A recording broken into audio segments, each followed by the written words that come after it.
বন্ধুসকল আপোনালোক সকলোৱে মোবাইল ব্যৱহাৰ কৰে মোবাইল এটা দোকানৰ পৰা কিনোতে বা মোবাইল এটা অনলাইন কৰি কিনোতে মোবাইলৰ বাকচত মোবাইলটোৰ লগতে আপোনালোকক এনেকুৱা এটা কভাৰ দিয়া হয় এই কভাৰটোক কোৱা হয় ট্ৰান্সপাৰেন্ট কভাৰ ইয়াত ট্ৰান্সপাৰেন্টৰ অৰ্থ হৈছে স্বচ্ছ বা পোহৰ পাৰ হ'ব পৰা সাধাৰণতে এই কভাৰটো বগা কালাৰ হয় এই কভাৰটো 4 বা 5 মাহ ব্যৱহাৰ কৰাৰ পিছত লাহে লাহে হালধীয়া কালাৰলৈ পৰিৱৰ্তন হ'বলৈ ধৰে হালধীয়া কালাৰলৈ কিয় পৰিৱৰ্তন হয় জানেনে যদি নাজানে আজি এই ভিডিঅ'টো একদম শেষলৈকে চাব বুলি আশা কৰিলো হেল্ল' বন্ধুসকল মই হৈছো ইন্দ্ৰ এন আপোনালোকে চাইছে আপোনালোকৰ প্ৰিয় চেনেল আছামেছে বলক আজি এই ভিডিঅ'টো আৰম্ভ কৰো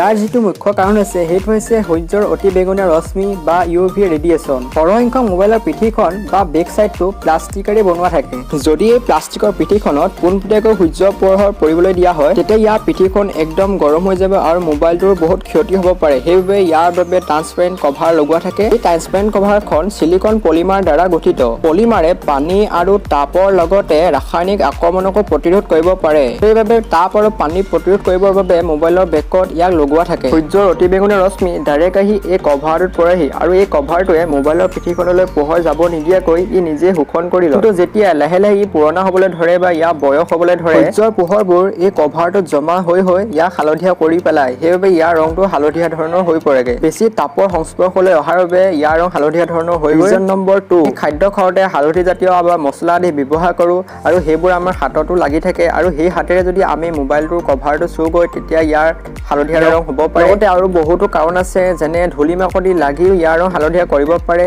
এনেদৰে আৰু বহুতো কাৰণ হ'ব পাৰে আপোনালোকে এটা কাৰণ ক'ব পাৰে যদি জানে তেন্তে বন্ধুসকল আজি ভিডিঅ'টো চাই কেনেকুৱা লাগিলে কমেণ্ট কৰিব নাপাহৰিব এনেকুৱা ভিডিঅ' যদি চাবলৈ মন আছে চেনেলটো ছাবস্ক্ৰাইব কৰিব নাপাহৰিব লগতে কাষতে থকা বেল আইকনটো প্ৰেছ কৰিব নাপাহৰিব আৰু যদি মোক ইনষ্টাগ্ৰামত ফ'ল' কৰা নাই কি কৰি আছে ফ'ল' কৰি লওক তেন্তে বন্ধুসকল আজিলৈ লৈছোঁ বিদায় টেক কেয়াৰ পিছ জয় আই অসম বাই বাই গাইজ